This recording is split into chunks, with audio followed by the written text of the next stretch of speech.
Hello friends, I am glad to see you again. Today I'm going to tell you about a housing association that says they own my second house.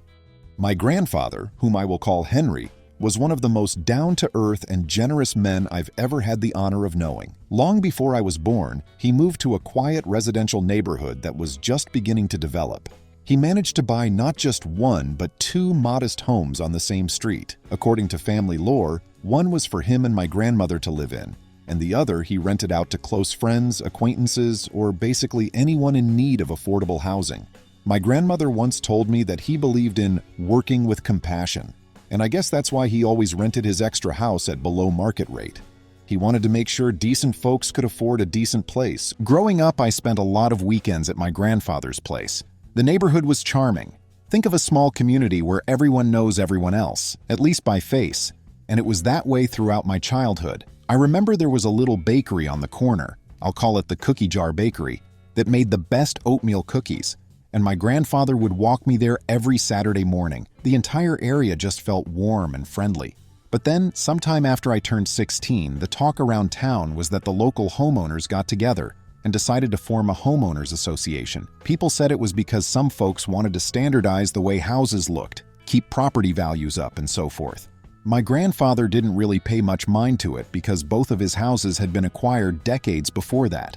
He had the official deeds with the original purchase dates. My grandmother had passed away by that point, and my grandfather was living by himself in the primary home. The second house was still being rented out to a family friend, someone who'd lost his own house in a messy divorce and needed a place to stay. But as soon as the formal HOA, led by a woman named Karen, became active, I remember hearing mild grumblings from Grandfather Henry about them sending letters that demanded changes to houses they believed fell within their purview. In his mind, they had no authority over his properties since the HOA was formed after he acquired them. They also tried to claim that a small fence in his backyard violated the community aesthetic, but Grandfather Henry politely and firmly refuted them. From what I understood, he had letters from his attorney at the time, confirming that both of his properties were outside the scope of the new regulations, and that was that. And a few years down the line, I was in college, which was a few hours away from my family's home base. My parents, who traveled a lot, rarely visited my grandfather except for holiday gatherings, although they loved him in their own way. Eventually, I got a phone call. My grandfather had passed away quietly in his sleep.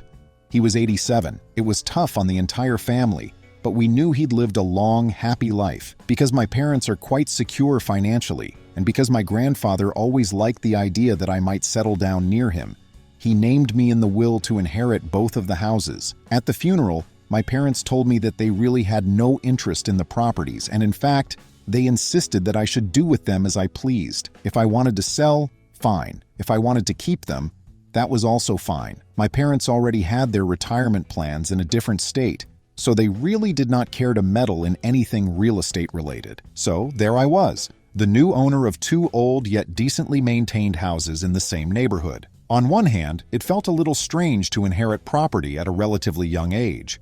On the other hand, it felt like a big responsibility, managing them, taking care of taxes, dealing with tenants, and so forth. The first house, which my grandfather lived in, was smaller but cozy and full of warm memories. The second, the rental, was slightly bigger and was currently occupied by an old friend of the family.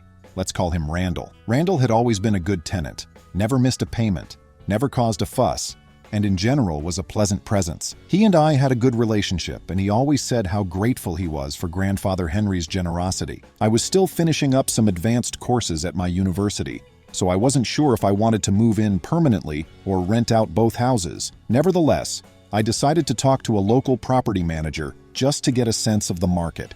The property manager gave me an estimate that both houses were not particularly expensive, but definitely in demand for people who just wanted somewhere well-built and comfortable. She said, "You could easily rent each out for a decent monthly sum, more than what your grandfather used to charge." But I didn't feel comfortable raising Randall's rent, at least not by much. My immediate plan was to wait until my next break from school, go down to finalize some documents, maybe do a bit of renovation here and there, and then figure out what the best route would be. No hurry, right? Wrong, apparently. A week or so after I started telling some of my local acquaintances about my plans, I got an unexpected visit from a couple of stern-looking individuals who claimed to represent the HOA. The conversation started innocently enough. They said they were conducting a neighborhood review and wanted to ask about my intentions with the two houses. I explained that I was the new owner and that the second house was still being rented out to Randall, just like before. Then they told me in a very official-sounding tone that the association has a strict rule about property owners only having one house in the community. I laughed a bit, politely, thinking, wait, that's not how property ownership works. Also, my grandfather's deeds predate the HOA, but they pressed on, reiterating that it was the policy of the HOA that no single person could own multiple properties within its boundaries. Apparently, this rule had come into effect some years back to avoid a scenario where one investor could buy up large chunks of the neighborhood. I was still calm at this point. I looked at the documents they tried to show me. Then I pointed out that both houses were purchased in the 1970s by my grandfather, and the HOA didn't even exist until about a decade or two later, from what I understood. That should mean we were grandfathered in, pardon the pun. Their response was, your grandfather was exempt because he bought them before the HOA, but that exemption does not transfer to you as the new owner. I found that extremely suspicious. If the properties themselves were not originally subject to the HOA's rules, how could that suddenly change simply because of inheritance? I told them as much and politely escorted them to the door, saying I had to consult my own legal resources to understand the entire situation. 2 days later, I got a formal letter from the HOA. The tone was decidedly confrontational. In it, they declared that, as the new owner of 2 properties within the association's territory, I was in violation of their covenant, conditions, and restrictions. The letter stated I must relinquish ownership of one of the houses to the HOA. They offered to purchase one of the houses at a price they claimed was the fair community rate, but the figure was actually about 1/3 of what the local property manager had estimated as the market value. I almost fell out of my chair laughing. They expected me to just hand over one of my grandfather's houses for this ridiculously low sum, effectively letting them profit while I lose out on a property that, in my eyes, was worth far more than money. It held sentimental value too. I called my parents to fill them in. My mother's reaction was a mixture of disbelief and offense. She told me that she had heard from some old neighbors that the HOA had become more aggressive in the last few years, picking fights with people over lawn decorations, mailbox colors, and other trivial matters. She basically said, "Do what you need to do. Your father and I are staying out of this." Meanwhile, my father, who had some knowledge of real estate from a brief stint earlier in his life, told me to be very careful and consult a lawyer right away. He said that sometimes HOAs have more power than one might think, but that power doesn't always extend to properties that had been purchased before the HOA was formed. He recommended that I check the original property deeds to see if there was any language about subject to future associations or anything like that. So that's exactly what I did. I found the deeds, the original purchase agreements, the old property tax records. My grandfather had all of it meticulously organized in a big metal filing cabinet. This was in his house, which was now presumably my house. Going through those documents was quite an experience, like stepping into a different era. Everything was typed on these old-fashioned typewriters, and there were even carbon copies with that slightly faded text. According to everything I read, both houses were free from any encumbrances, except for some standard city regulations. There was no mention of an HOA or any potential subjugation to future HOAs. On top of that, I found letters from the time the HOA was formed, basically stating that any properties bought before a certain date, unless they voluntarily joined, would not be subject to the new rules. That was a huge relief. I made copies of everything, scanning them into a digital format so I could share them with a legal expert. I didn't have a lawyer at that exact moment, but I remembered a friend, Brian, who had faced some trouble with his own HOA in a different neighborhood. He had told me about the lawyer who helped him out. From everything Brian had said, this lawyer, let's call her Morgan, was someone who absolutely loved going head-to-head with overreaching HOAs. I gave Morgan a call and explained the situation. You should have heard the excitement in her voice. She told me that legally speaking, this was a fairly straightforward scenario. If the properties were legitimately purchased prior to the formation of the HOA, and if there was no binding contract or membership agreement that my grandfather had signed, then the HOA likely had no claim. But Morgan mentioned the HOA might still try to strong-arm me. She recommended that I hold off on any direct confrontation until she could do a bit of research and prepare a formal response. Then things escalated.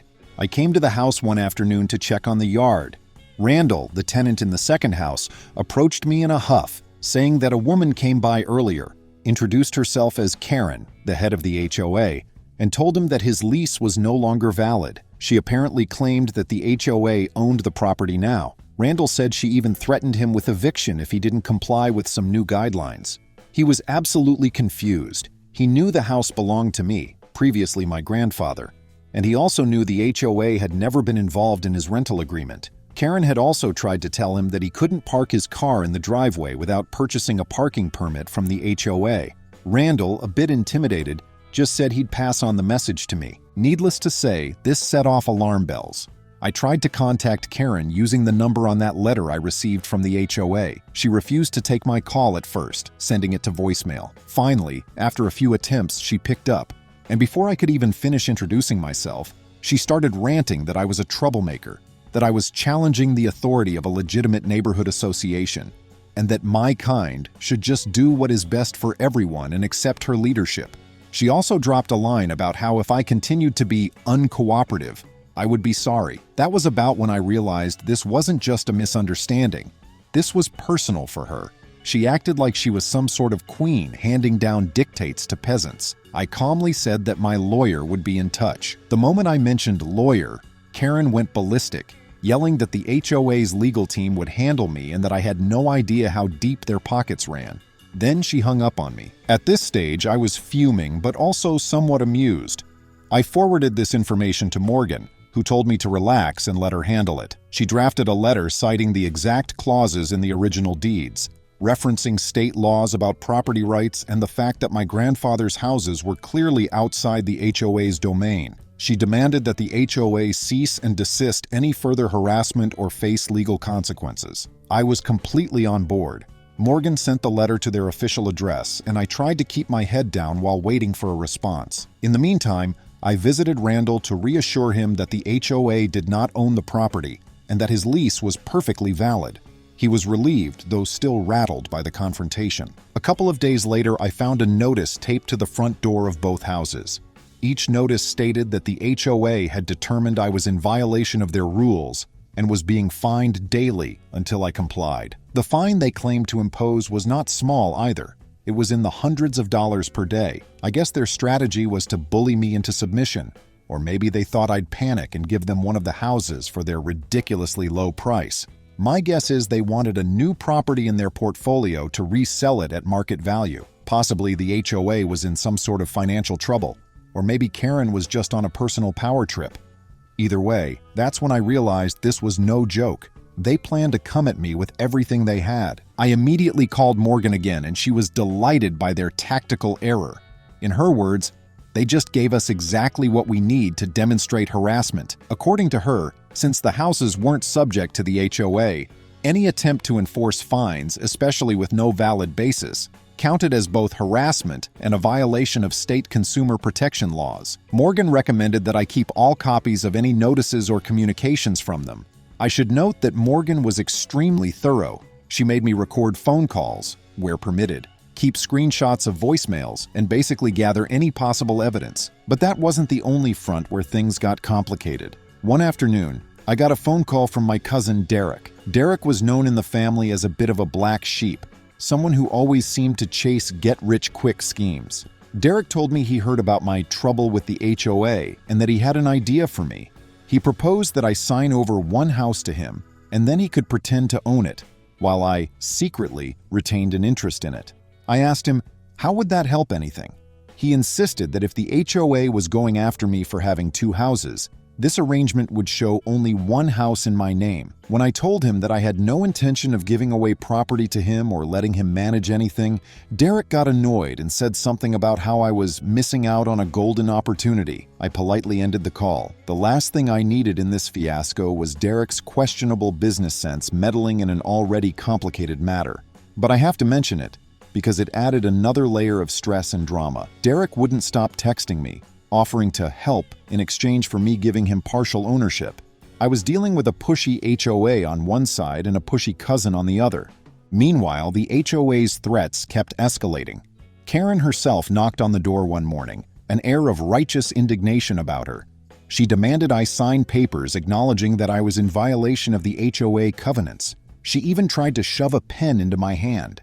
I calmly asked her to leave my property. That's when she lost her composure altogether, yelling that this house is not your property anymore, that she represents the association, and that I was basically trespassing on the HOA's territory. I think the look on my face told her I was done playing nice. I responded that if she didn't leave, I would call the police and have her removed for trespassing. She stormed off, promising that I'd pay dearly for defying her. After that incident, I gave Morgan every detail of what happened. Morgan told me this was actually turning into a bigger case than she anticipated, because clearly the HOA was not just mistaken, they were willfully harassing me. She floated the idea of filing a countersuit, something about slander of title, intentional infliction of emotional distress, and a few other terms I can't pretend to fully understand. I basically gave her the green light. I was done. Enough was enough. My stance was I had zero interest in being part of their association. I didn't want a seat on their board. I didn't want their rules. I just wanted them to leave me alone so I could manage the 2 houses that my grandfather left me in peace. From what Morgan explained to me, once we took the matter to court, it would be a fairly open and shut case in our favor because we had all the historical documentation. But that didn't mean the HOA was going to back down quietly. In many of these disputes, HOAs sometimes rely on the homeowner blinking first, because legal battles can be expensive and time-consuming. What the HOA didn't know is that my parents, while they wanted no direct involvement, were completely willing to help fund legal fees if it came down to it, as they found this entire situation outrageous. Also, Morgan agreed to handle the case in a somewhat flexible arrangement, partly because she was so certain we would win and that the HOA would be compelled to pay attorney fees if a judge found them in the wrong. So, sure enough, Morgan moved forward with a formal legal complaint against the HOA. She included affidavits, references to the property deeds, and an itemized list of the times the HOA or its representatives had harassed or threatened me. She demanded compensation for all the fines they attempted to impose, even though I never actually paid them, plus some measure of damages for the stress and the time wasted. The initial hearing date was set. I was somewhat nervous because I'd never been involved in a lawsuit before, but Morgan seemed cool as a cucumber. She told me the biggest challenge might be if the HOA tried to lie or produce forged documents, but she suspected they'd be more brazen than cunning, given Karen's personality. A few weeks before the court date, Karen and a couple of the other HOA board members tried one last time to bully me in person. I remember it vividly. It was a Saturday morning, and I had come down to fix a leaky faucet in the house that used to be my grandfather's. Suddenly, there was pounding on the door. I opened it to see Karen, flanked by 2 men who looked like they might be the muscle of the HOA. She didn't even wait for me to say anything before launching into a tirade about how I was in big trouble. The HOA had a secret weapon, and that I'd be forced to sell 1 house. "You're out of your league," she sneered. "Trust me, I know the judge personally." This last line was especially interesting because it implied she might try something underhanded or that she believed she had some special influence. But I remembered Morgan's words, "Keep calm, document everything." So I used my phone to record as much of it as I could. Karen's final words before storming off were, "One of these houses is already ours, and you'll regret trying to play tough." The day of the court hearing finally arrived. Morgan and I showed up early with stacks of documents neatly organized. Sure enough, Karen arrived with an attorney I'd never seen before. He seemed uncomfortable right from the start, as though he was not used to dealing with such a shaky case. Once the hearing began, Morgan presented our side calmly and methodically. She showed the judge the deeds, the date of purchase, the recorded date of the HOA's formation, and the letters and notices that Karen and her associates had left on my door. She also read from the letter that offered to buy one of the houses at a fraction of its market value. Finally, she played a short audio recording, the one of Karen screaming that the HOA owned my property. You could practically see the judge's eyebrows shoot up in disbelief. When it was the HOA's turn to present, Karen's attorney mostly tried to argue that the houses were physically located in the neighborhood, so they fell under the HOA's jurisdiction. The judge pressed him, asking, "But can you demonstrate that the original owner ever signed any agreement placing these properties under the HOA's governance?" The attorney shuffled papers, referencing random paragraphs in the HOA covenant, but never could produce a signature from my grandfather. Then he tried to argue that the inheritance was a new purchase, which automatically placed the property in the HOA. Morgan swiftly rebutted with legal citations about how inheritance is not a new purchase. The judge nodded in agreement, clearly unimpressed with the HOA's stance. Karen herself tried to jump in multiple times, seemingly ignoring her attorney's attempts to calm her down. She insisted that because my grandfather's name was on the disapproved list from decades ago, implying the HOA had attempted to pressure him, it automatically meant the property was in violation. But the judge wasn't having it. He told her in no uncertain terms that the documents she presented had no legal basis and that the HOA had effectively been overstepping its bounds.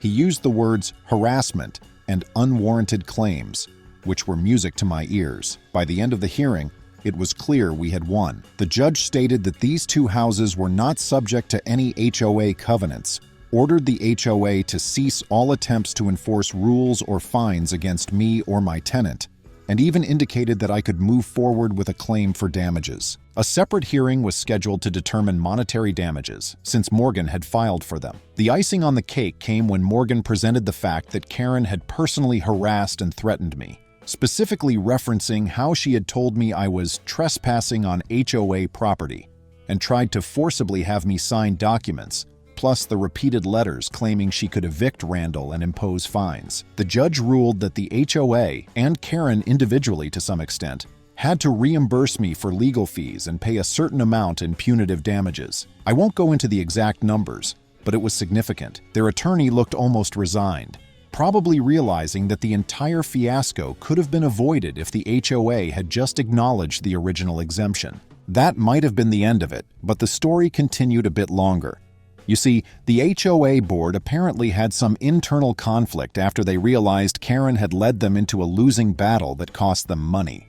Rumor has it that in the next board election, she was voted out. A neighbor approached me later, apologizing on behalf of the association, saying that many of them had no idea Karen was taking such an aggressive stance. Supposedly, Karen had a history of stirring up drama. The neighbor insisted that the HOA in general wasn't full of bullies, but that Karen's leadership had turned it into a petty dictatorship. While I don't know the full internal workings, I do know she didn't remain the president of the HOA for much longer. In the aftermath, I decided to keep both houses, at least for the time being. I used some of the punitive damages award to fix them up. Fresh paint, updated appliances, a couple of energy-efficient windows, and so on. Randall was relieved that he didn't have to live under the threat of a random eviction by the HOA. He agreed that it was probably best if we put up a small sign near the driveway stating, "Private property, no HOA jurisdiction," just to remind any overzealous neighbors of the outcome. Whether or not that sign was necessary, it made us both chuckle. As for Karen, I did hear she tried to rally some supporters on the board to keep me out, but by that point, her credibility was in shambles. She then tried to blame me for ruining her reputation. But the truth is, she ruined it herself by pushing a case so blatantly lacking in legal merit. Morgan told me that the story had circulated among local attorneys, and many found the HOA's approach laughable. She also said that if I ever encountered trouble from Karen or the HOA again, I should call her immediately. But that trouble never came. A few months later, I noticed Karen's house went up for sale. Another neighbor confided that after being voted off the board, Karen felt humiliated.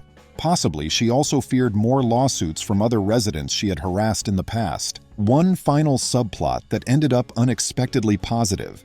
My cousin Derek was still pestering me with calls and texts about how we could form some elaborate scheme to outwit the HOA. Even after I told him the situation was resolved, he seemed to think there was still money to be made. I gently suggested he worry about his own finances and let me manage my properties in peace. Eventually, he stopped contacting me about it, though he did once ask for a small loan to start a business venture. I told him no and that I was placing my personal finances on lockdown for the time being. He obviously wasn't thrilled, but he moved on to another plan soon enough. I guess that's just how Derek is. Several months later, I had a small gathering at my grandfather's house, inviting Randall, his family, a few of my close friends, and even that neighbor who apologized on behalf of the rest of the community. We had a simple cookout in the yard.